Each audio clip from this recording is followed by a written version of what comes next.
Get ready for the morning rush. A quick wrap of your news and weather. We'll start with Kristen Curry.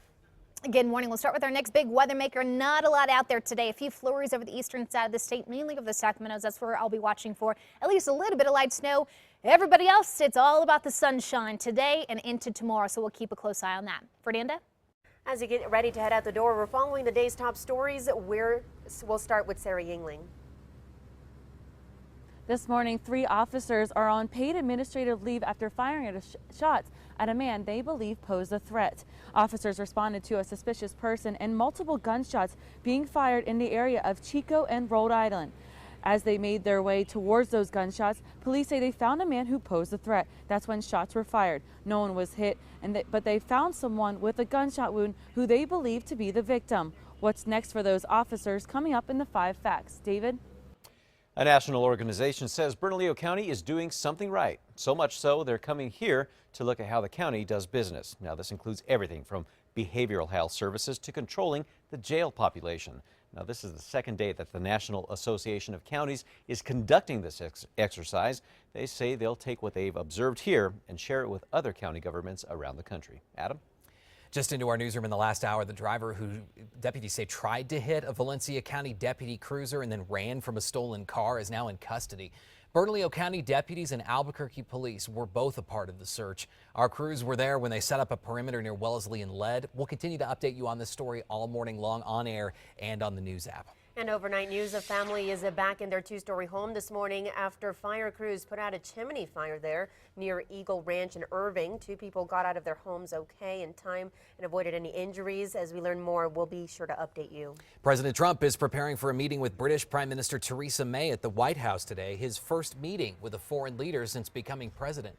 Yesterday, the president suggested that the U.S. might impose a 20% tax on Mexican imports to raise money to pay for a wall along the U.S.-Mexico border. The White House later backed off that proposal, though, saying the tax was just part of a buffet of options. And happening today, Vice President Mike Pence will deliver remarks at the March for Life anti-abortion rally in D.C. The rally marks the 44th anniversary of Roe v. Wade, the Supreme Court decision legalizing abortion nationwide. Pence is the first VP to ever address the pro-life march. And new this morning, the Rio Rancho School Board is getting behind a bill that would give teachers in New Mexico more sick time. Right now, teachers are penalized on their performance evaluation for taking more than 3 sick days. The bill would eliminate that, allowing teachers to freely take 2 weeks of sick leave for most districts. One lawmaker is jumping on a bill that targets car thieves after he became a victim himself. State Senator Bill O'Neill is co-sponsoring a bill that would help auto recyclers know when someone is trying to sell them a stolen car. The law would create a database linked to MVD where salvage yards can submit information about cars. If the vehicle comes up flagged, they have to call police. And the woman who police say admitted to driving the stolen van that killed 14-year-old Shaylee Bowling will stay in jail on a high bond. A judge yesterday kept 21-year-old Alexis Groves' bond at $100,000, cash only. And a wanted Albuquerque suspect is behind bars this morning after causing this damage at an Amarillo Target. On Tuesday, Amarillo police say a woman shoplifted, and when she was running out, the man she was with, Daniel White, drove a Ford F-150 right through the glass door. APD had been looking for White for armed robbery and aggravated assault with a deadly weapon charges. A homeless man is pushing forward with a lawsuit against the city over his right to panhandle. Jeffrey Seymour claims the city and APD unlawfully arrested and imprisoned him under the Safety in Public Places Ordinance, which bans panhandling in certain places. The city's attorney's office says that they always try to balance freedom of speech with pedestrian and traffic safety. Kristen? Today's Metro Threat Index added 3. Some very cold temperatures out there this morning in the 20s, only making it to the 30s this afternoon. Light winds about 5 to 15 out of the northwest, but a good amount of sunshine for the metro. Fernanda? An MSU Student Union building could soon be serving beer and wine. According to the Las Cruces Sun News, the university has applied for a liquor license for the Corbett Center. A special use permit for alcohol would be for special events only, not a full-time pub. Now, they hope alcohol sales in the Student Union building will generate revenue for the school. New details: heart failure is on the rise in the U.S. The American Heart Association says the number of adults living with heart failure climbed to 6.5 million in 2014. That number is also expected to continue to go up. Experts say one reason for the increase is more people are surviving heart attacks, and that is giving them a higher risk of heart failure afterward. NASA is showing off its newest space suits. Check it out. They're 10 pounds lighter than previous designs and come with vents that let water out but keep air in. The gloves are also going high-tech and will work on touch screens, which means we could get more space selfies here soon. Oh, that's pretty cool. I love space selfies. Cool stuff. All right, let's get a check on the morning drive. Nothing major to slow you down this morning, moving at posted speeds on both I-25 and I-40. Paseo eastbound right as you hit Jefferson, almost all the way to Tramway, moving at about 10 to 20 miles per hour. There's some construction up there, so give yourself plenty of time if your commute takes you that way.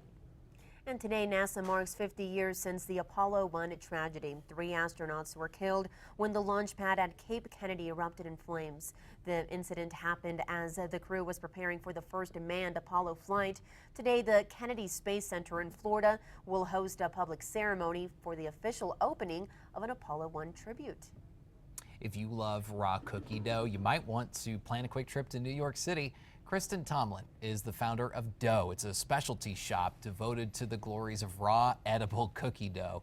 She got the idea after she and some friends bought a tub of it meant for baking. Tomlin came up with a recipe that is completely safe, she says. She uses a pasteurized egg product, and the flour is heated because, of course, there's concern over the raw eggs and flour. Yummy.